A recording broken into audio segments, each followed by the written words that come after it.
the professional rugby league player turned mixed martial artist has had a title run that has been nothing short of spectacular. When you can't breathe and you're in the middle of an octagon and there's 20 to 30,000, what's going through your head? Is it just pure survival instinct? Obviously, tapping was just never an option. An unwavering determination to be the best and a work ethic most people can't comprehend. You need to have sessions that's going to get you ready for war.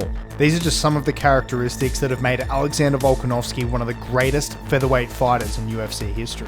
Hey, sky's the limit. I might be in this position right now, but I guarantee you I'll be in the gym next week, bust the again. He's racked up 5 title defenses and is undefeated in the featherweight division. Alexander Volkanovski has cemented himself as a future Hall of Famer and arguably the best pound-for-pound fighter on the face of the earth. Alexander Volkanovski is the most unbeatable, not just unbeatable champion, but the most unbeatable guy in the entire world. After an impressive 7-fight win streak, Alexander Volkanovski finally got his chance at the title against Max Holloway at UFC 245. Oh, you guys, damage this, damage that. I'm known for taking damage, and he's known for not giving it. I felt like a champion when I was 0-1 in the UFC. I felt like a champion when I was 3-3 in the UFC fighting Will Choke for my pink slips. This was by far the biggest test of Alexander Volkanovski's career, and Max was already on a 14-fight win streak in the featherweight division. This was the moment Alexander Volkanovski had been training for more than a decade, and the Australian from Wollongong in New South Wales was ready for the challenge. We're two of the highest level fighters in the division. Volkanovski came into this fight looking to become the first ever Australian to win the featherweight strap, but it wasn't going to be easy. The Hawaiian native was no joke, and Volkanovski had to be incredibly sharp to claim victory. Volkanovski shocked Holloway early in the fight by consistently attacking Holloway's lead leg with calf kicks. That guy is so impressive. Max was sure to return fire against the great, and it was competitive early in the first round. But Alexander Volkanovski continued to punish Max with devastating calf kicks in the second round. It was clear Holloway was compromised leading into the third round of the contest, and not much changed in the fourth round either, with Volkanovski bringing the heat to Max, the likes of which we have never seen before inside the octagon. Max tried to turn the tide late in the fifth round, but at this stage it was all too late. Volkanovski dominated the champion and claimed his first UFC title. Max Holloway got his chance for redemption at UFC 251 in what was another fantastic fight for MMA fans. How do you think you finished this fight? Man, you guys gonna find out Saturday night talking about 3.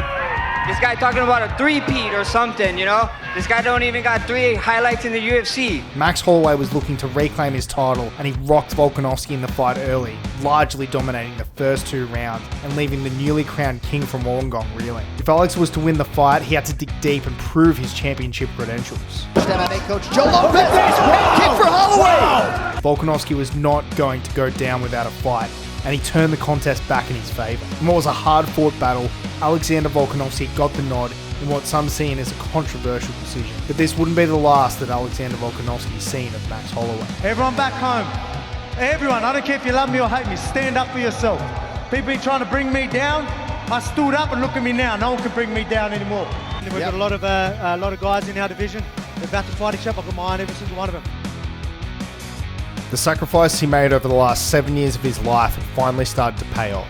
Earning his first big payday against Max Holloway changed his family's life. After successfully defending his title against Max Holloway in the rematch, Alexander Volkanovski was quickly becoming a star back home on his home soil in Australia. Today I'm joined by Alexander Volkanovski, featherweight champion Alexander Volkanovski. He's going to chat to you very shortly. He's coming up on the Today Show.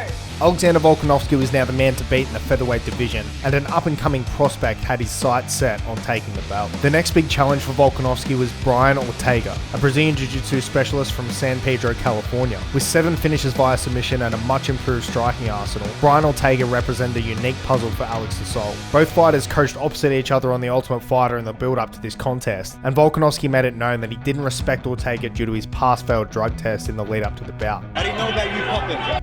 You don't deserve to be here.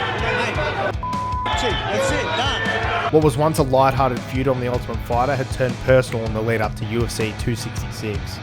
No more words. Tomorrow, belt, I'm coming for your head. Mate, he reckons he's going to bring it. I want him coming, guns blazing. Everyone back home in Australia, hey, stay strong. I'm bringing that belt back to Australia. Let's go. The sold-out crowd at UFC 266, as well as fans from all around the world, were waiting with excitement and anticipation to see if Brian Ortega could fulfill his dream and become the featherweight champion of the world. You hear him saying things like, a win is not enough, I got to get a finish, I got to get a finish. What do you make of that? Good luck. What do you expecting him to do? Like, good luck, bro. Good luck. I'm a hard finish. With the spotlight now firmly on Volkanovski and his meteoric rise in the featherweight division, Alexander the Great was looking to keep his momentum with another victory. Volkanovski was setting up traps very early in the contest, showing multiple feints and backing him up against the cage. Ortega was put on the defensive very early in the first round and very quickly realized that this wasn't just any featherweight.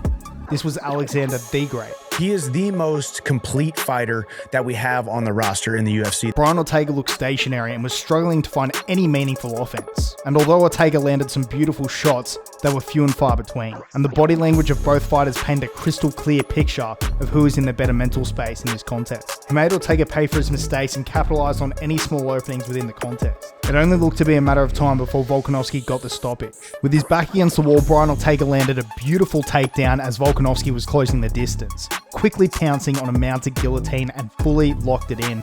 And it looked to be the finish of the fight, in what could have been one of the most shocking moments of the year. And Ortega is known for his submissions. His submissions are some of the best. Unfortunately for Ortega, Alexander Volkanovski isn't called the Great for no reason. And this is deep. You see me failing my legs and going, that's what I'm trying to kick. And this is Ortega we're talking about. Ortega's got me in his move. No one gets out of that. With the lights dimming and on the verge of getting put to sleep, Volkanovski showed his championship medal and managed to escape. Shortly after that, he also survived a triangle choke attempt by Brian Ortega, which is his signature move in the UFC, and he almost finished it in quick succession. Brian Ortega was looking on in disbelief as Volkanovski escaped two of his best submissions and finished the round landing some vicious ground and pound on the challenger. Ortega almost won twice with two insane submissions. Volkanovski got the unanimous decision victory in a dominant display. At this point in his career, there was no denying that defeating Alexander Volkanovski would be no easy task. Having beaten the viable contenders that the featherweight division could muster, the featherweight champion was still wanting to remain active, to edge his name in history as one of the best featherweights of all time. Only 4 months later, Alexander Volkanovski had a new title challenger in the Korean zombie Chang Sung-jung, a UFC veteran who was never quite able to claim a world title. This title shot was all but a gift from Alexander Volkanovski, and it went how everyone would have expected. Hey, we putting it on. We're going to f***ing war, and you're going to see f***ing greatness. Let's go! The Korean zombie was no match for the stocky Australian superstar, and he got completely outclassed. Getting cracked hard early in the fight, outstruck in nearly every exchange, and made to look like a day one rookie. It got incredibly hard to watch as the fight progressed, and Herb Dean had no choice but to step in and call the fight off in the 4th round by a TKO. At this point, everyone had the same question. Is there anyone that can stop Alexander Volkanovski? After dispatching all of the #1 contenders in the featherweight division, it became incredibly difficult for the UFC brass to deny Max Holloway another chance at redemption. After a controversial split decision loss at UFC 251 to the champion, Max Holloway wasn't going to take no for an answer. After reigning as the dominant force in the featherweight division prior to the current champion, Max wanted to reassert himself as the one to chase. This was about legacy, but Volkanovski had other plans. He's obviously done a lot in this division. He's been around for a long time. He's been at the top of the division for a long time. So it's a fight I've always wanted. It was obvious in the first round of this contest which fighter had improved beyond what anyone could have imagined in such a short space of time. Alex was older,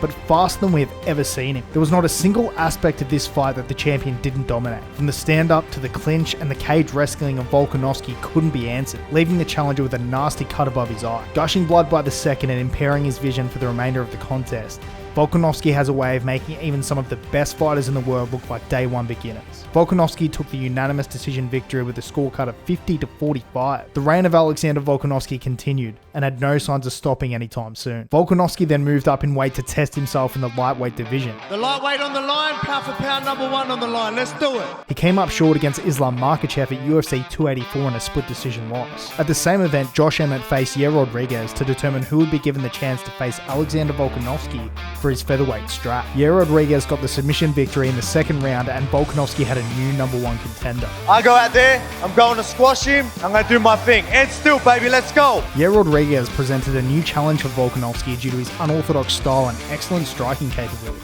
Yair Rodriguez gave Alexander Volkanovski one of his toughest fights in recent memory. Alexander Volkanovski had his work cut out for him on the feet. Recognizing the dangers early, he took Yair Rodriguez down on several occasions to shut down Yair's striking. Volkanovski proved how well-rounded he was in this contest, dominating the wrestling and landing vicious ground and pound. With all of the problems that Yair Rodriguez presented him, he still dominated the fight from start to finish. Volkanovski was patient, showing his experience inside the cage. Rodriguez landed some big shots midway through the third round and looked to have Volkanovski in trouble, but Volkanovski seen some openings of his own on the feet to capitalize on, taking advantage of Rodriguez dropping his arms when attempting a leg kick and landing a vicious right hook that rocked the title challenge. This was the beginning of the end as Volkanovski went on the hunt, landing some uppercuts before slamming Rodriguez on the mat, landing another takedown and landing some more vicious ground and pound. With Rodriguez not intelligently defending himself, Herb Dean had no choice but to step in and stop the contest, making it 5 title defenses in a row for Volkanovski. His run at featherweight has been incredible, and he will no doubt go down in the history books as a future Hall of Famer.